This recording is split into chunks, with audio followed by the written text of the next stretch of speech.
দাওয়াত দিতে গেলে কয় সময় নাই, জিহাদ করতে গেলে কয় সাহস নাই। কি বলেন ঠিক না ঠিক? জিকির করতে গেলে বলে এত পারা যায় না।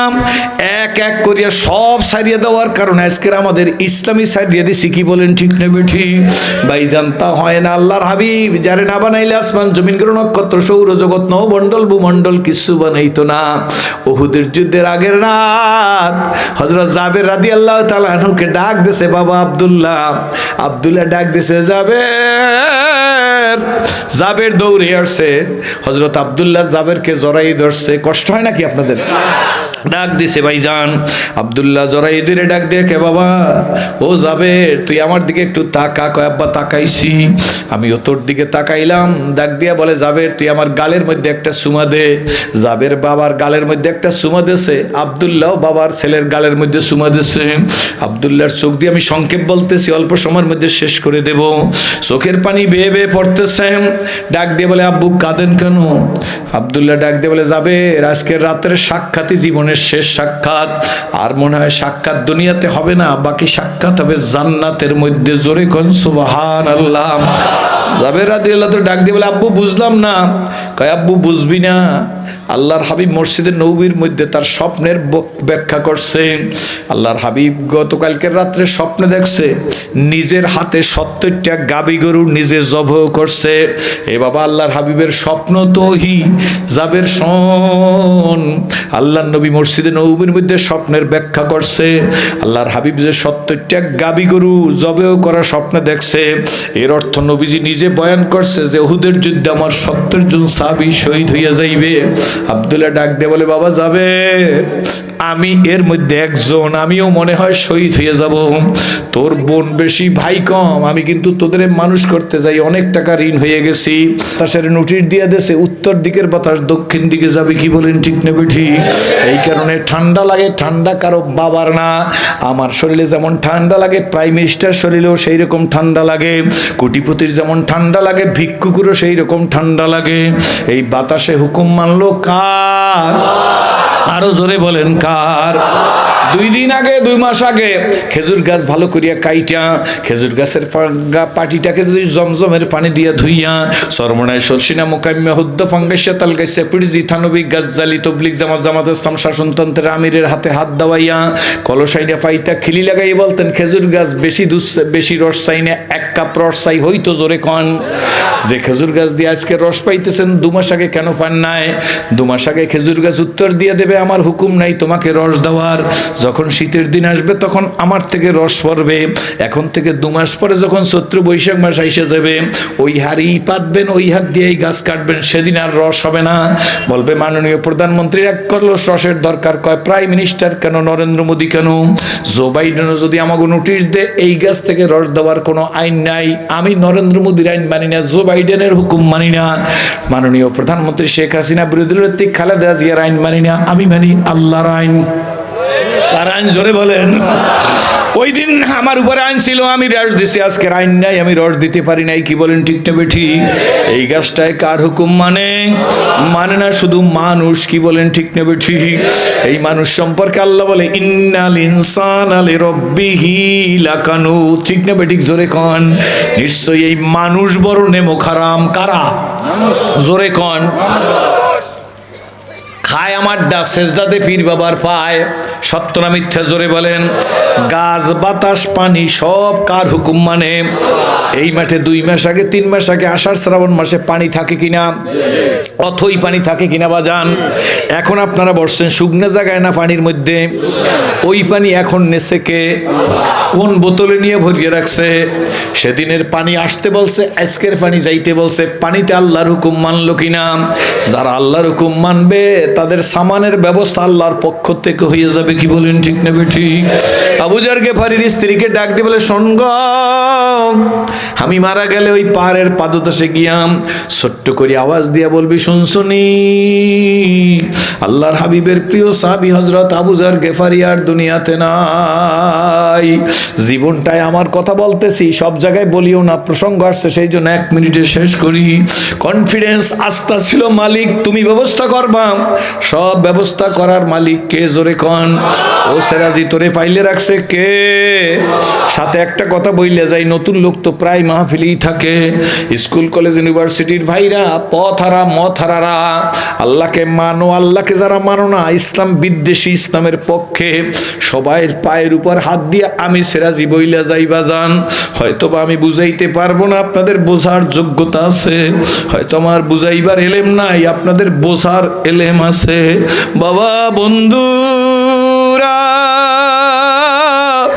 আমার আল্লাহকে ধরো, আল্লাহকে ধরো, আল্লাহর হুকুম মানো, আল্লাহর হুকুমের রশি গলায় লাগাও, মালিকের মহব্বতের রশি গলায় লাগাও। সোনামণিরা,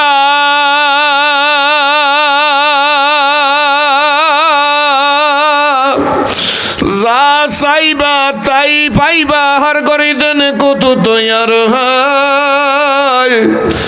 সোনা মাঙ্গে উসে তু বেজার হয়। দুনিয়ার মানুষ চাইলে বেজার, আমার আল্লাহ না চাইলে বেজার। আল্লাহ, এরপর আল্লাহকে ধরবেন কি ধরবেন না? আল্লাহর হুকুম মানবেন কি মানবেন না? সোনামণি যুবকরা, তোমরা আমার ছোট ভাইয়ের মতো, বন্ধুর মতো, ছেলের মতো। তোমাদের কাছে আমি প্রথমেই একটা কথা বলি, যদি আমাকে ভালো লাগে তাহলে তোমাদের কাছে বলতে চাই, কোনো মুরব্বীদের কাছে দাবি করব না। আমার সোনামণি যুবক, আমি প্রাণটা খুইলা তোদের জন্য দোয়া করব। আমার একটা আপন ভাইও ইসলাম কবুল করে নাই, আমার মাও ইসলাম কবুল করে নাই, আমার বাবাও ইসলাম কবুল করে নাই, আমার বোনও নাই ইসলাম কবুল করা, এমনকি আমার একটা মেয়েও নাই। আল্লাহু আকবার। আমি তোদের ভালোবাসে বলি, বন্ধু, জীবন হইল একটা, কি বলেন ঠিক নেবে ঠিক? এই একটা জীবনকে কোরআনের রঙে রঙিন করবা, নবীর প্রেমে রঙে রঙিন করবা।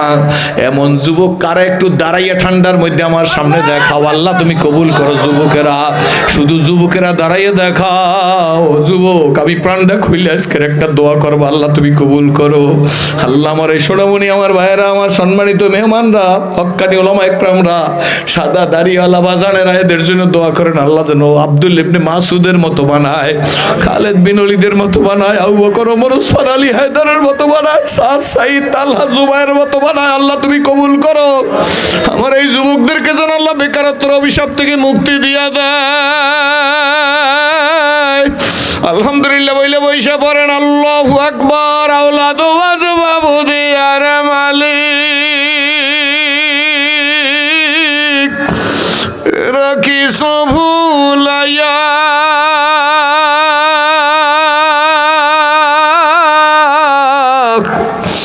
কোন দিন জানি নিয়া যাইবা গো,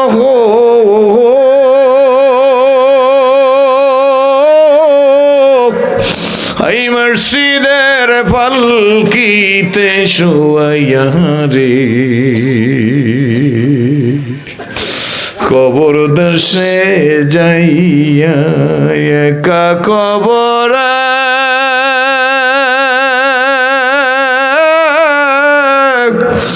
কেমনে রে থাকে মানুষ ভাই বন্ধু বাপ মা সারিয়া রে। যুবক, বড় খুশি হয়েছি। সম্মানিত ওলামা একরাম নিশ্চয়ই খুশি হয়েছি, কি বলেন ঠিক নেবে ঠিক? শোনো বাবা শোনো, আব্দুল্লাহ ইবনে মাসউদ ডাক দেয়া বলে, বিবি, কোনো হযরতে আবু যর গিফারি ডাক দেয়া বলে, বিবি কোনো চিন্তা করিও না, কিছুদিনের মধ্যে আব্দুল্লাহ ইবনে মাসউদ ওই রোগী দুনিয়ার থেকে বিদায় হয়ে গেছে। বিজন প্রান্তর কোনো ঘর বাড়ি নাই কাছাকাছি, একেবারে মারা যাওয়ার পরে বিবি ঘরের মধ্যে লাশটা রাইখা, এই যারা খাই খাই করে হাজার হাজার কোটি টাকা বাংলাদেশে যা চুরি করে বিদেশে বানায় পাঠায়, কি বলেন ঠিক নেবে ঠিক? হাজার হাজার কোটি টাকার মালিক। সেদিন দেখলাম একজনে কয় হাজার কোটি টাকা জানি বিদেশে পাচার করছে। আরে পাগল, তোরও দিন যাবে, আমারও দিন যাবে, কি বলেন ঠিক নেবে ঠিক? আল্লাহ রে বন্ধু, আবু যর গিফারির লাশটা রাইখা বিবি ওই পাহাড়ের পাদদেশে, মনে আছে তো, ওই পাহাড়ের পাদদেশে যাই এবার ছোট্ট করে আওয়াজ দিছে, শুনছো হে আল্লাহর মাহবুবেরা, আমার স্বামী আবু যর গেফারি দুনিয়ার থেকে বিদায় হয়ে গেছে। এই কথাটা বইলা আবু যর গেফারির স্ত্রী ঘরে আইসা স্বামীর লাশের পাশে বসা, আল্লাহ কাদেরে কুদরত কাদেরে মতলক এই শব্দটা 70 মাইল দূরে আল্লাহ পৌঁছেই দিছে। আল্লাহু আকবার। 70 মাইল দূর থেকে হযরত আব্দুল্লাহ ইবনে মাসউদ দিনের এক জামাত নিয়ে দাওয়াতের কাজে যাইতেছে। এই আব্দুল্লাহ ইবনে মাসউদের কানের মধ্যে এই আওয়াজটা পৌঁছেই দিছে। আব্দুল্লাহ ইবনে মাসউদ সাথীদের ডাক দিয়ে বলে, আমার সাথীরা, যেইখানে যাওয়ার কথা, যেইখানে দাওয়াতের জন্য খিমা গাড়ার কথা, আজ আর সেখানে যাওয়া যাবে না। সাথীরা ডাক দিয়ে বলে, হুজুর প্রিপারেশন তো নিয়ে আসছি, প্রস্তুতি তো নিয়ে আসছি, যাইতে দোষ কি? আব্দুল্লাহ ইবনে মাসউদ ডাক দিয়ে বলে, শোনো, আমাদের এক দিনী ভাই দুনিয়ার থেকে বিদায় হয়ে গেছে। আজকের তো দিনী ভাই নাই, আজকের হইছে পীর ভাই। কি বলেন ঠিক না ঠিক? আজকের যদি আমার পীরের মুরিদ হয় তাইলে লোকটা খুব ভালো। আমি যে পীরের মুরিদ, এই পীরের মুরিদ নাই জেনে লোকটাকে আমি ঘৃণা করি। আমার টুপির মতো টুপি হইলে লোকটা আমার কাছে খুব ভালো, আমার টুপির সাথে টুপি মেলে না, এই কারণে লোকটাকে আমি ঘৃণা করি। কি বলেন ঠিক না ঠিক? আমি যেই দল করি উনি সেই দল করেন, এই জন্য ওনাকে নেগলেক্ট করি। এই যে দলাদলি আর ফালাফালি আর বিবৃতি আর পাল্টা বিবৃতি, এই বিবৃতির কারণে আজকের এক দলের লাত্তি খাই আর এক দলের কাছে যাই, আর এক দলের লাত্তি খাইয়া আর এক দলের কাছে আসছি। আমি হিসাব করিয়া কথা বলতেছি। কি বলেন ঠিক না ঠিক? দলাদলি যদি না থাকতো, সরসিনা আমার, সরমড়াই আমার, তবলিগ আমার কাজ। কি বলেন ঠিক না ঠিক? দাওয়াত আমার কাজ, ফুরফুরা আমার কাজ, জোনপুর আমার কাজ। আওয়ামী লীগের লোকটাও আমার, বিএনপির লোকটাও আমার, জামাত ইসলামের লোকটাও আমার, শাসনতন্ত্রের লোকটাও আমার, 6 দলের লোকটাও আমার, 12 দলের লোকটাও আমার। ভুল আছে রুদ্ধদ্বারে সংশোধন করব। সমাজের মধ্যে ফিতনা করিয়া লাভ কি? কি বলেন ঠিক না ঠিক? রুদ্ধদ্বারে সংশোধন করব। সমাজে যদি ফিতনা সৃষ্টি না করতাম, আমরাও শামসুল হক ফরিদপুরের মতো নারায়ে তাকবীর বললে সবাই কাঁপতো। কি বলেন ঠিক না ঠিক? কিন্তু আমরা বাবা গাদা হইয়া বাঘের চামড়া পরে হুঙ্কার দিতে চাই। এই হুঙ্কারে কিন্তু বাতিলের ভিত নষ্ট হয় না, বরং আরো শক্ত হইয়া যাইতেছে। কি বলেন ঠিক না ঠিক? বাবা, to the pure all things are pure. আমার উপরে কেউ রাগ করিয়েন না, আমি কেউ খুশি করার জন্য, খোদার কসম, খোদার কসম, খোদার কসম, কাউকে খুশি করার জন্য না, কাউকে বেজার করার জন্য না। বুড়া যে বুঝা ফেলাইছি মরা লাগবে না, না মরা লাগবে না, মরা লাগবি লাগবে। কি বলেন ঠিক না ঠিক? মরা লাগবে না, মরা লাগবি লাগবে। মরা যখন লাগবে, শোনো, 2 ঘন্টা 2.5 ঘন্টা ওয়াজ করিয়া যাই, একটা একামতে দিনের কথা বলি না। কি বলেন ঠিক না ঠিক? মাগনা নিজের ভাত খাইয়া দাওয়াত দিতে আসছে, তার দিকে একটু ফিরিয়াও চাই না। কি বলেন ঠিক না ঠিক? লোকটা ডাক দিয়ে বলে, আব্বু বসেন। ভাড়ার টাকাও চায় নাই, হাদিয়াও চায় নাই, স্পিড ভাড়াও চায় নাই, মাইক্রো ভাড়াও চায় নাই। এরপরে বলে একটু বসেন, তাও তো বসি না, বরঞ্চ নাইমেই বলি পিকনিক করতে আসছে। কি বলেন ঠিক না ঠিক?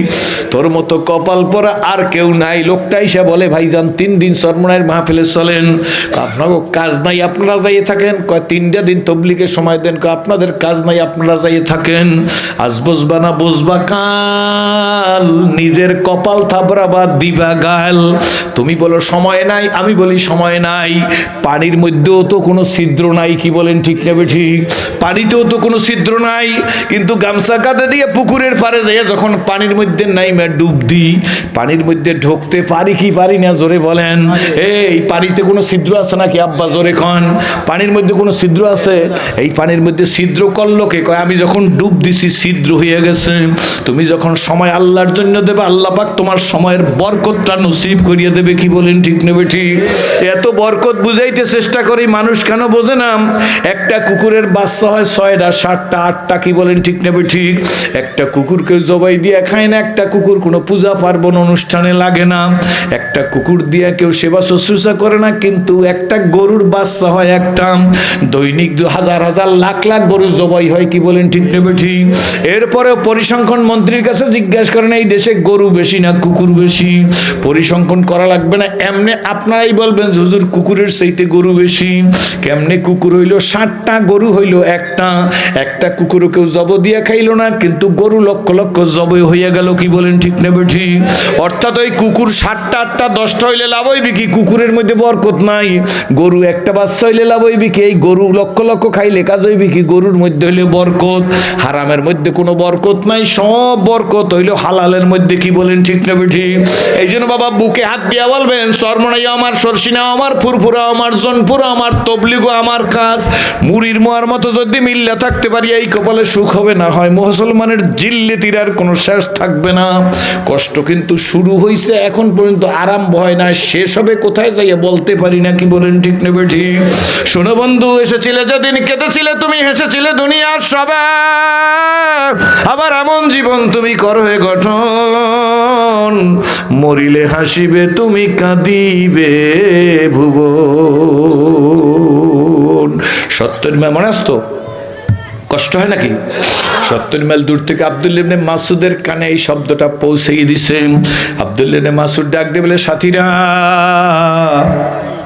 আমাদের প্রিয় ভাই আবু যর গেফারি আর দুনিয়াতে নাই, ওনার জানাজা দাফন কাফনে যাব।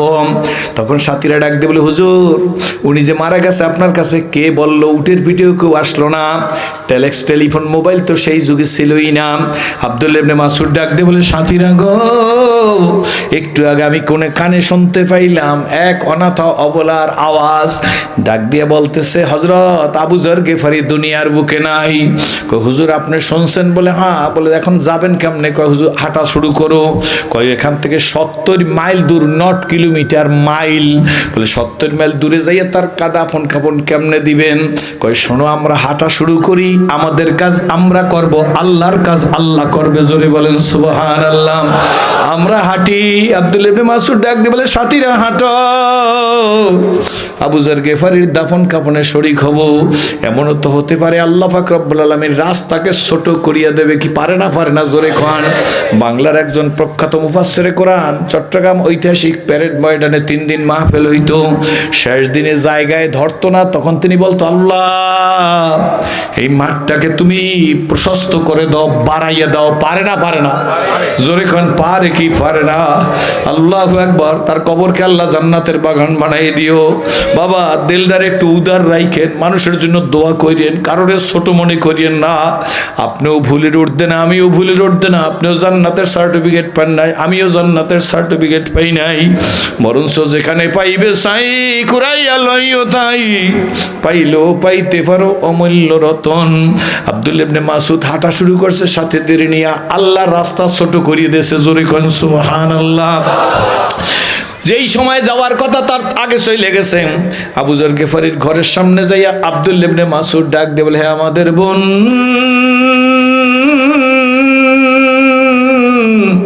আবু যর গেফারির স্ত্রী, আপনি একটু বারান্দায় যান, আমরা আমার ভাইকে ঘর থেকে নামাবো, গোসল দেব, কাফন পরাবো।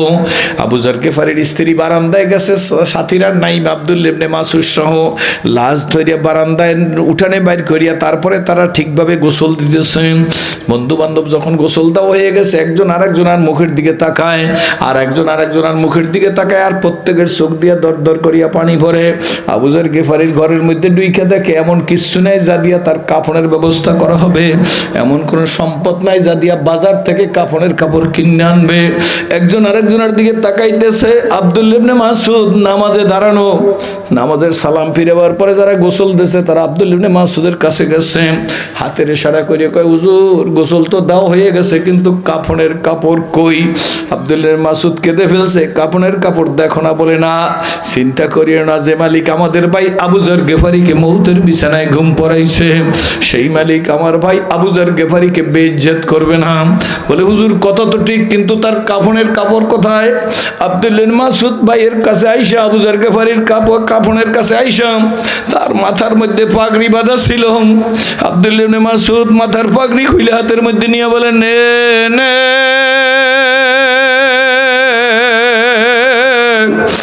আমার বন্ধুরা নে। আমি আব্দুল্লাহ ইবনে মাসউদের মাথার পাগড়ির মধ্যে আমার ভাই আবু যর গেফারির কাফনের কাপড় রাইখা দিছে। আব্দুল্লাহ ইবনে মাসউদের মাথার পাগড়ি দিয়ে আবু যর গেফারির কাফনের কাপড় বানাইছে। বন্ধুরা বুঝি না, বুঝাইতেও পারি না রে বন্ধু, দুনিয়া গরিব কোটিপতি কোটিপতি লাখপতি বিদ্যানে টাকা আলা বাড়ি আলা। দুনিয়াতে ছেলে সিনসি ছেলের ক্ষতি হইলে কান্না আসে, দুনিয়াতে মেয়ে সিনসি মেয়ের বিয়ে না হইলে দুশ্চিন্তায় পড়ি, দুনিয়াতে সম্পদ সিনসি সম্পদ কইমা গেলে কান্না আসে, দুনিয়াতে চাকরি সিনসি চাকরি সইলে গেলে গোপনে গোপনে কাঁদি, দুনিয়াতে বিদেশ সিনসি বিদেশ যাওয়ার জন্য পাগল হয়ে গেছে, দুনিয়ায় মেম্বার সিনসি মেম্বার হওয়ার জন্য লক্ষ লক্ষ টাকা খরচ করি, কি বলেন ঠিক নেবে ঠিক? দুনিয়ায় চেয়ারম্যানি শিখছি এই জন্য চেয়ারম্যানির বুঝছি এই জন্য চেয়ারম্যানি করার জন্য লক্ষ লক্ষ কোটি কোটি টাকা। সেদিন গেলাম কোথায় জানি গোপালগঞ্জ, এক জায়গায় একজন বলল হুজুর একটা ইউনিটের মেম্বার হওয়ার জন্য 1,20,00,000 টাকা খরচ করছে একজন মেম্বার হওয়ার জন্য। ভাইজান এই লোকটার ব্রেনের মধ্যে আমি বলে ব্যাপার কি, কয় ইটালি ছিল টাকার মালিক, কি বলেন ঠিক নেবে ঠিক? দুনিয়ায় বিবি সিনসি বিবির জন্য পাগল, দুনিয়ায় প্রেমিকা সিনসি প্রেমিকার জন্য পাগল, কিন্তু আসলে মালিকের চিনি নাই, এই জন্য মালিকের জন্য পাগলও হইতে পারি নাই, কি বলেন ঠিক নেবে ঠিক? আমার বন্ধুরা, আমার ভাইরে, আমার বাবাজিরাম, আসুন আল্লাহর হাবিব বসা আম্মা জান আয়েশা সিদ্দিকা সহ সাহাবীরা আল্লাহর হাবিবের জুব্বা মোবারকটাকে টাইনা বুক পর্যন্ত নিয়ে আসছেন। হুজুরের জুব্বা খুলে হুজুরের শরীরের মধ্যে তেল মালিশ করবে অথবা হুজুরকে গোসল করাইয়ে দেবে। এমন সময় আল্লাহর হাবিবের বুক পর্যন্ত জামাইনে আম্মা সাহেবানিরা কান্না শুরু করিয়া দিয়েছে। আল্লাহ রসুল পূর্ণিমার চাঁদের মতো চেহারা, এই চেহারার মধ্যে এত বসন্তের দাগ কেন? আল্লাহ রসুল ডাক দিয়ে বলে, আমার বিবিরা তোমরা কি জানো না পয়গম্বরদের জন্য বসন্তের ব্যারাম হারাম? আল্লাহ রসুল এই দাগগুলা কিসের? আল্লাহ নবী ডাক দিয়ে বলে, আমার বিবির এগুলা কলেমার মহব্বতের দাগ। সম্মানিত ওলামা ইকরামরা, আপনাদের পায়ের জুতা আমি মাথায় নিয়ে বলি, এখন পর্যন্ত আমাদের একটা সর মারে নাই কেউ, পিটায় নাই কেউ, আমাদের দিকে জুতা নিক্ষেপ করে না, কি বলেন ঠিক নেবে ঠিক? অথচ ইমাম বুখারী রহমতুল্লাহ আলাইহিকে প্রত্যেক শুক্রবার দিন স্পষ্ট হয় না তার গায়ের মধ্যে ব্যাত মারতো, কি বলেন ঠিক নেবে ঠিক? ইমাম আবু হানিফা রহমতুল্লাহ আলাইহিকে জেলে নির্যাতন করা হয়েছে। আমরা তো কিছুই না, একটা হকের দাওয়াতও দিতে চাই না, একটা হকের কথাও বলতে চাই না, সত্য না মিথ্যা একটু সামনে আগাই আসতে হবে, নিজের জীবনটাকে পরিবর্তন করতে হবে। সত্য না মিথ্যা জোরে বলেন। আমরা তো ওই রকম হয়ে গেছি, আয় রে অভিনয় করতে ইচ্ছা করে, পিঠের মধ্যে বাঘের ছবি আঁকা লাগবে, আর্টিস্টের কাছে গিয়ে বলে, ভাই আমার পিঠের মধ্যে একটা বাঘ আঁকা দাও। আর্টিস্ট ডাক দিয়ে বলে, সুন্দর বাঘ আঁকা দেবো। কোন বাঘ? কয় রয়্যাল বেঙ্গল টাইগার। আর্টিস্ট ডাক দিয়ে বলে, আপনার পিঠে এমন বাঘ আঁকা দেবো আপনি নাটক করতে পারবেন, কোনো সমস্যা নাই। আর্টিস্টের কাছে কাঠি থাকে, চেকুন শলা থাকে, শলা দিয়ে দাগ দিয়ে মানে পাও বানাইতে হয়, মাথা বানাইতে হয়। আর্টিস্ট যখন পিঠটা তার দিকে দিছে, আর্টিস্ট কাঠি দিয়ে তার দিকে যখন গুঁতা দিছে, তিনি গুতায় ব্যথা পাই, এই ডাক দিয়ে বলে, কি ব্যাপার আমার আঘাত দাও কেন? কয় আঘাত দিনা। কয় কি করো? কয় বাঘের পা আঁকতেছি। ডাক দিয়ে বলে, এত ব্যথা লাগে আমার পা পিঠের মধ্যে পা আঁকা লাগবে না। কয় ঠিক আছে, পাও বাদ দিয়ে বাঘ আঁকো। আর্টিস্ট ওই কাঠি দিয়ে তার পিঠের উপরে মাথা আঁকা শুরু করছে। কাঠি দিয়ে যখনই আঘাত করছে তখনই ব্যথা পাইছে, গুতা দিছে, ব্যথা পাইছে। ডাক দিয়ে বলে, কি করো আমার জীবনটা বাইর হয়ে গেল। ডাক দিয়ে বলে, ভাইজান আপনি বাঘ আসতে বলছেন, পাও বাদ দিয়ে দিছি, মাথা আঁকতেছি। এত ব্যথা সহ্য কইরা বাঘের মাথা লাগবে না, তাহলে বাঘের মাথা বাদ দিয়া বাঘ বানাও। আর্টিস্ট ডাক দিয়ে বলে, ঠিক আছে তাইলে পেট বানাইতে আসি। পেট বানাইতে গিয়া কাঠি দিয়ে যখন গুঁতে দিছে, একটা চিৎকার দিয়ে কয়, আমার জীবনটা গেল, তুমি কি করতেছো? কয় বাঘের পিঠ বানাই, পেট বানাইতেছি। ডাক দিয়ে বলেন, এত ব্যথা পাইয়া পেট বানানো লাগবে না, মাথাও দরকার নাই, পাও দরকার নাই, পেটও দরকার নাই। ডাক দিয়ে বলে, এছাড়া যা আছে তা বানাও। এরপর পিঠ বানান শুরু করিয়ে দিছে। কাঠি দিয়ে যখন আঘাত করছে তখন চিৎকার দিয়ে বলে, কি বানাইতেছো? কয় বাঘের পিঠ বানাইতেছি। তখন ডাক দিয়ে বলে, পিঠ বানাবার দরকার নাই, এছাড়া যা আছে তা বানাও। আর্টিস্ট কাঠিটারে ধরিয়া ফিক মাইরা ফালাই দিলে, যে বাঘের পাও নাই, যে বাঘের মাথা নাই, যে বাঘের পেট নাই, সে বাঘের পিঠ নাই। এই বাঘ আল্লাহ বানায় নাই, আমিও তোমার পিঠের মধ্যে বানাইতে পারবো না। দাওয়াত দিতে গেলে কয় সময় নাই, জিহাদ করতে গেলে কয় সাহস নাই, কি বলেন ঠিক নেবে ঠিক? জিকির করতে গেলে বলে এত পারা যায় না। এক এক করিয়া সব সারিয়ে দেওয়ার কারণে আজকের আমাদের ইসলামী সারিয়ে দিছি, কি বলেন ঠিক নেবে ঠিক? ভাইজান তা হয় না। আল্লাহর হাবিব যারে না বানাইলে আসমান জমিন গ্রহ নক্ষত্র সৌরজগৎ নবমণ্ডল ভূমণ্ডল কিছু বানাইতো না। উহুদের যুদ্ধের আগের রাত হযরত জাবের রাদিয়াল্লাহু তাআলা আনহুকে ডাক দিয়েছে, বাবা আব্দুল্লাহ। আব্দুল্লাহ ডাক দিয়েছে, যাবে জাবের দৌড়ে আসছে, হযরত আব্দুল্লাহ জাবেরকে জড়াই ধরছে। কষ্ট হয় নাকি আপনাদের?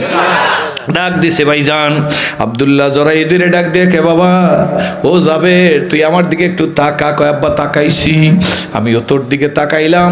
ডাক দিয়া বলে, জাবের তুই আমার গালের মধ্যে একটা চুমা দে। জাবের বাবার গালের মধ্যে একটা চুমা দিয়েছে, আব্দুল্লাহ বাবার ছেলের গালের মধ্যে চুমা দিয়েছে। আব্দুল্লাহর চোখ দিয়ে, আমি সংক্ষেপ বলতেছি, অল্প সময়ের মধ্যে শেষ করে দেব, চোখের পানি বেয়ে বেয়ে পড়তেছে। ডাক দিয়ে বলে, আব্বু কাঁদেন কেন? আব্দুল্লাহ ডাক দিয়ে বলে, জাবের আজকের রাতের সাক্ষাৎই জীবনের শেষ সাক্ষাৎ, আর মনে হয় সাক্ষাৎ দুনিয়াতে হবে না, বাকি সাক্ষাৎ হবে জান্নাতের মধ্যে। জোরে কোন সুবহানাল্লাহ। জাবের রাদিয়াল্লাহু তাআলা ডাক দিয়ে বলে, আব্বু বুঝলাম না। কয় আব্বু বুঝবি না, আল্লাহর হাবিব মসজিদে নববীর মধ্যে তার স্বপ্নের ব্যাখ্যা করছে। আল্লাহর হাবিব গতকালকের রাত্রে স্বপ্নে দেখছে নিজের হাতে 70টা গাবি গরু নিজে জবাহ করছে। এ বাবা, আল্লাহর হাবিবের স্বপ্ন তো জাবের শোন। আল্লাহর নবী মসজিদে নববীর মধ্যে স্বপ্নের ব্যাখ্যা করছে। আল্লাহর হাবিব যে 70টা গাবি গরু জবাহ করা স্বপ্নে দেখছে, এর অর্থ নবীজি নিজে বয়ান করছে যে উহুদের যুদ্ধে আমার 70 জন সাহাবী শহীদ হইয়া যাইবে। আব্দুল্লাহ ডাক দিয়ে বলে, বাবা যাবে, আমি এর মধ্যে একজন, আমিও মনে হয় শহীদ হয়ে যাব। তোর বোন বেশি, ভাই কম, আমি কিন্তু তোদের মানুষ করতে যাই অনেক টাকা ঋণ হয়ে গেছি। যদি আমি শহীদ হইয়া যাওয়ার সৌভাগ্য অর্জন করতে পারি, আমি ঋণ পরিশোধ করিয়া যাইতে পারি নাই, আমার পক্ষ থেকে তোরা ঋণ পরিশোধ করতে চেষ্টা করবি। যদি একান্তই পরিশোধ করতে না পারবো, রহমতের রসুলের কাছে বলিস, আল্লাহর নবী কোনো না কোনো উপায় আমাকে ঋণ মুক্ত করিয়াই ছাড়বে। ঠিক পরদিন আল্লাহু আকবার, উহুদের যুদ্ধ শুরু হয়ে গেল। এই যুদ্ধের মধ্যে আব্দুল্লাহ শহীদ হয়ে গেছে। আল্লাহর হাবিব অসুস্থ হয়ে পড়ছে। আল্লাহর হাবিবের মাথার মধ্যে হেলমেট ঢুকছে, সবই আপনারা জানেন। আল্লাহর হাবিবকে একটু সুস্থ করার জন্য সাহাবীরা চেষ্টা করতেছে। আল্লাহর হাবিব একটু সুস্থ হয়ে উঠতেছে, এমন সময় সাহাবীরা চতুর্দিকে খবর পাইয়ে গেছে, যারা দেখে নাই নবীজিকে, আল্লাহর হাবিব দুনিয়াতে নাই। সাহাবীরা দিক বিদিকে ছুটাছুটি করতেছে। আল্লাহু আকবার। আল্লাহর নবী ডাক দেখে, সাহাবীরা দিক বিদিক যাইও না, আমার কাছে আসো, আমার সামনে দেখো উহুদের যুদ্ধে আমার সোহাদারা কই, আমার যে সাহাবীরা শহীদ হয়ে গেছে এই সাহাবীদের আইনে আমার সামনে রাখো। সাহাবীরা দৌড়েই গিয়া যারা শহীদ হয়ে গেছে তাদের কাইনে আল্লাহর নবীর কাছে রাখতেছে। স্তূপ হয়ে গেছে লাশের। আল্লাহর নবী ডাক দেয়া বলে, আমার সাহাবীরা লাশ কয়টা গুইনা দেখো, কয়জন শহীদ হইছে। একজন সাহাবী গুইনা ইসাকে, আল্লাহ রাসূল আপনার সামনে 68 জন লাশ রাখা আছে, 68টা লাশ শহীদ হয়ে গেছে। আল্লাহর নবী বলেন, না না, আরো 2টা লাশ আছে, আমি স্বপ্নের মধ্যে 70টা গাবি গরু জবাহ করছি, সুতরাং আরো 2টা লাশ আছে, তোমরা এই লাশ 2টাকে খোঁজো। সাহাবীরা দিক বিদিক ছোটাছুটি শুরু করতেছে। আল্লাহর নবীও ছোট্ট ছোট্ট পাড়া দিয়ে যাইতেছে। হঠাৎ করে একজন সাহাবী গিয়া চিৎকার দিয়েছে, আল্লাহ রাসূল কাউকে পাই না, কিন্তু একটা কাটার নাক পাওয়া গেছে। আর একজন সাহাবী চিৎকার দিয়েছে, আমিও তো একটা আঙ্গুল কাটা পাইছি। ওইখান থেকে আর একজন সাহাবী চিৎকার দিয়ে বলে, মানুষ দেখি না, কিন্তু ঠোঁট পাইছি একজন। আর একজনে ডাক দিয়ে বলে, একটা লজ্জা স্থান পাওয়া গেছে, কিন্তু মানুষ পাওয়া যাইতেছে না। আল্লাহর হাবিব দ্রুত বেগে গিয়া দেখে সামনে আল্লাহর হাবিবের একটা লাশ, নাক কাটা, কান কাটা, ঠোঁট কাটা, লজ্জা স্থান কাটা, পাও কাটা। আল্লাহ নবী লাশের কাছে বৈশা ডাক দিছে, আমার সাহাবীরা কই গেলি? এই লাশ কার জানুনি? সাহাবীরা ঈশা হুজুর বিকলাঙ্গ লাশ, নাক নাই, কান নাই, ঠোঁট নাই, আল্লাহ চক্ষু উপড়ে ফেলা হয়েছে। আল্লাহর হাবিব এই লাশ আমরা চিনতে পারতেছি না। আল্লাহ নবী ডাক দিয়ে বলে, সাহাবীরা এটা আমার আদরের চাচা আমির হামজার লাশ। আল্লাহর নবী ডাক দিয়ে বলে, কাফেররা তোরা আমার চাচারে এভাবে নির্যাতন করলি, আমার চাচার শরীরকে টুকরা টুকরা করলি, তোদের লাশ যদি আমি পাই, আমিও তোদের একটা লাশকে 70 টুকরা করব। আল্লাহ পাক রব্বুল আলামিন সঙ্গে সঙ্গে নবীকে জানাই গেল, নবী গো, আপনি তো আমার সালনাকা ইল্লা রাহমাতাল লিল আলামিন, আপনি দুনিয়ার মানুষের দুনিয়ায় রহমত শুরু করছেন, আপনি পারবেন না। আপনি তো ইন্নাকা লা আলা খুলুকিন আযীম, আপনি তো লাকাদ কানা লাকুম ফি রাসূলিল্লাহি উসওয়াতুন হাসানাহ। আল্লাহর হাবিব ওই কসমের কাফারত আছে, কসম করিয়া ফেলাইছিল। আল্লাহর হাবিব ডাক দিয়ে বলে, আমার চাচা হানজালার লাশ তোরা একত্র কর, নাক ঠোঁট কান কাটা লজ্জা স্থান কাটা। আল্লাহর হাবিব কাঁদতেছে, ডাক দিয়ে বলে, সাহাবীরা কয়টা লাশ হইল? কয় হুজুর আপনার চাচার লাশ 70টা লাশ। আল্লাহর নবী ডাক দিয়ে বলে, আরো একটা লাশ আছে, খুঁজতে থাকো। সাহাবীরা দিক বিদিক খোঁজাখুঁজি করতেছে, আল্লাহর নবীও খোঁজাখুঁজি করতেছে। বাবা শুধু ঘটনা বলার জন্য না, আমল করার আছে, কি বলেন ঠিক নেবে ঠিক? হঠাৎ করিয়া সাহাবীরা পায় না লাশ একটা, হঠাৎ করিয়া দেখে এক উহুদের কোণার থেকে একজন মহিলা, তার আঙ্গুলও দেখা যায় না, হাতের মধ্যে সবুজ পাগড়িনার মতো একটা কাপড় নাড়াইতেছে। সাহাবীরা দৌড়ে গেছে, শুনে সে কলেমা পড়তে পড়তে আসতেছে। উহুদের যুদ্ধে তো মহিলাদের আসা নিষেধ। আল্লাহর হাবিব বসাম। সাহাবীরা গিয়ে বলে, মা তুমি কই যাও? ডাক দিয়ে বলে, আমি আল্লাহর হাবিবের কাছে যাব। ব্যাপার কি? আল্লাহর হাবিবের কাছে একটু যাওয়ার ব্যবস্থা করিয়া দেন। আল্লাহর হাবিবের কাছে আসার পরে বলতেছে, ইয়া রাসূলুল্লাহ, মহিলা আপনার সাথে দেখা করতে চায়। আল্লাহর নবী ডাক দিয়ে বলে, তাকে আসতে দাও। নবীজিও আগাই গেছে। আল্লাহর নবী ডাক দিয়ে বলে, মা গো তোমার পরিচয় কি? মহিলা ডাক দিয়ে বলে, ইয়া রাসূলুল্লাহ, ইয়া হাবিবাল্লাহ, আমার পরিচয় দিয়া লাভ কি? আমার পরিচয় দেওয়ারই বা কি আছে? হুজুর আমি ওই অবলা নারী, গতকালকের আসরের নামাজের বাদে মসজিদের নববীতে যার বিয়ে পড়াইছিলেন, আপনার প্রিয় সাহাবী হানজালাকে বিয়ে পড়াইছিলেন, আমি সেই হানজালার স্ত্রী। আজকের উহুদের যুদ্ধের কারণে আমার স্বামীকে আমার ঘরে কালকের থাকতে অনুমতি দিয়েছিলেন। আমার স্বামী আমার কাছে ছিল, আমার স্বামীর উপর গোসল ফরজ হয়ে গেছে। আমার স্বামী ঘুমে নিমগ্ন আমার কোলের কাছে, এমন সময় কে যেন ঘরের কিনার থেকে বলতে বলতে যাইতেছে, মুহাম্মদুর রাসূলুল্লাহ দুনিয়ায় নাই, কার জন্য বাঁচবি? শোনার সঙ্গে সঙ্গে আমার স্বামী হানজালা লাফ দিয়ে উঠছে। আমার ঠোঁটটা ধরিয়ে ডাক দিয়ে বলবি, তরবারি কই দে। ডাক দিয়ে জামা ধরিয়ে বলছি, কই যান? তরবারি দিয়ে কি করবেন? বলে, বিবি নবী নাই, কার জন্য দুনিয়ায় থাকবো? বলে, হুজুর আমি আমার স্বামীর জামার টান দিয়ে বলছি, আপনি মনে হয় ভুলে গেছেন। আপনি কি ভুলে গেছেন আপনার উপরে গোসল ফরজ? একটু দাঁড়ান। যাবেন তো যাবেনই, কূপ থেকে 2 বালতি পানি এই না আপনার শরীরে ঢাইলা দিয়ে আপনি চলে যান। আমার স্বামী আমার দিকে তাকাই বলে, বিবি গোসল করার সময় নাই, আল্লাহর হাবিব দুনিয়াতে নাই, দেখা হবে জান্নাতের মধ্যে। ইয়া রাসূলুল্লাহ, ইয়া হাবিবাল্লাহ, আমার স্বামী উহুদের ময়দানে আসছে, আমি শুনছি আমার স্বামী শহীদ হয়ে গেছে।